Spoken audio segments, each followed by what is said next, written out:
And staying on this topic, I want to go to Petrolia, California now. That's where the editor of Counterpunch, Alexander Cockburn, is standing by.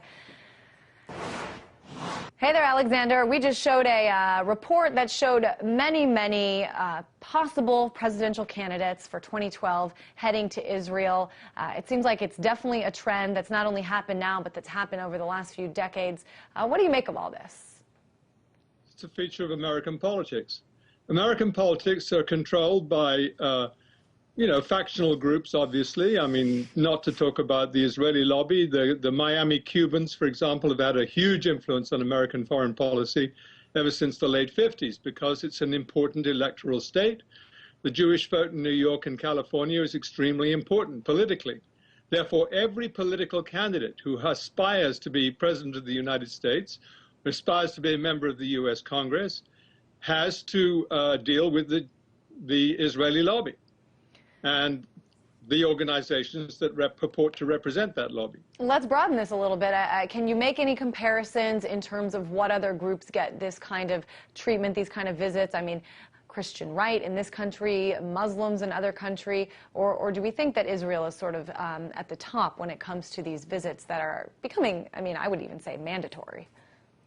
Oh, they've been mandatory for years. Other important lobbies? Well, you could start with the defense industrial complex. Why is the defense budget higher than it's ever been, even though the U.S. military is smaller and there's no longer the Soviet Union to justify all the expense? That's hooked into the Israeli lobby, by the way. But no, it's one of the most powerful lobbies in the United States, no question about it. I want to also switch gears. Throughout the show, we've been talking a lot about the situation in Libya. I'm just wondering your take. Certainly, it's very interesting to see, just thinking back when I saw the way that the English reacted, not the leaders, but the public reacted when, Great Britain sort of went side by side with the U.S. in Iraq. Now Great Britain seems to be instigating, in some ways, what's going on in Libya.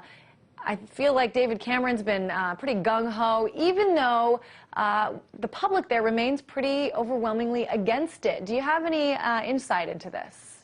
Well, I would have said the French would have been perhaps as important, even maybe more important than the British, because it was, after all, Sarkozy, whose popularity in France is around 20% right now, who was the one who suddenly, amazingly, recognized the Benghazi rebels as the legitimate government of Libya. This is an extraordinary event. I forget somebody said that Sarkozy was not only launching bombs, but perhaps launching his re-election campaign. I thought that was really interesting. Well, he's trying to save his political neck. But in this country, and people talk about oil, I don't think oil is a factor in this at all.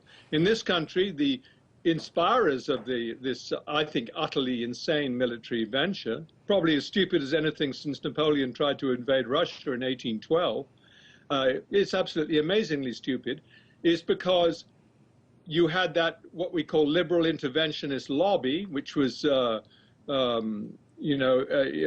Rice in the UN, Hillary Clinton, and the advisor in Samantha Power in the White House, who were pushing for intervention. At a certain point, Obama felt that he was politically exposed, and although I don't believe Obama was keen on intervention at all, nor is the U.S. military or Secretary of the Defense Gates, they felt they had to go along. Of course, the joke is that eastern Libya is basically the people who are the rebels. They provided in the Iraq war more young men to commit suicide against the U.S. in Iraq than any other country. All right, unfortunately, we're out of time. Alexander Cockburn, editor of Counterpunch. Thanks so much.